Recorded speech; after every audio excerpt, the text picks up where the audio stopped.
తప్పుడు కేసులో ఇల్లీగల్గా ఆయన్ని అరెస్ట్ చేయడమే కాకుండా స్టేషన్లో ఈ నల్లపాడు సిఐ వంశీ అట, పట్టాభిపురం సిఐ ఇంకొకడు వెంకటేశ్వర్లు అంట, వీళ్ళు అంబటి రాంబాబు అన్నను ఫిజికల్గా కొట్టడం జరిగింది.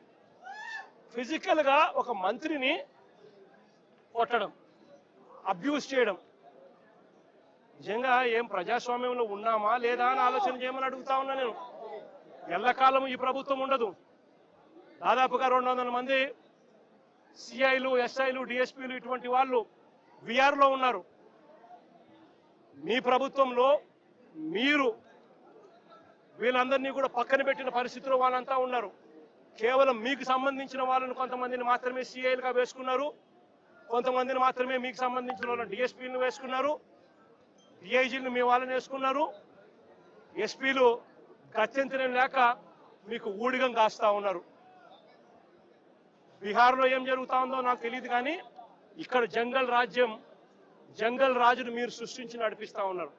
కానీ నేను అందరికీ కూడా ఒకటే చెప్తా ఉన్నా, ఎల్లకాలం ఇదే మాదిరిగానే జరగదు. 2 ఏళ్ళు కన్ను మూసుకుంటే అయిపోయింది, మరో 3 ఏళ్ళు కూడా కన్ను మూసుకుని కన్ను తెరిచేసరికి మరో 3 ఏళ్ళు కూడా అయిపోతుంది. ఆ తర్వాత వచ్చేది మాత్రం మా ప్రభుత్వం అని చెప్పి కూడా ప్రతి ఒక్కరికి కూడా ఈ సందర్భంగా కూడా చెప్తా ఉన్నా.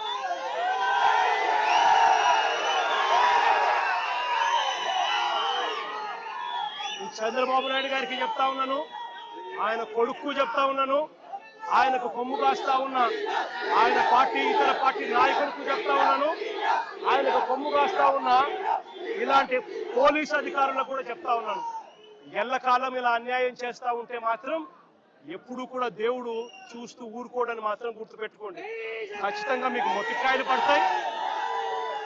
రేపు పొద్దున మా ప్రభుత్వం వచ్చిన తర్వాత వీటి అన్నిటి మీద కూడా ఎంక్వైరీలు వేస్తాము, వడ్డీతో సహా చెల్లిస్తారు అని కూడా ఈ సందర్భంగా అందరికీ కూడా చెప్తా ఉన్నాం.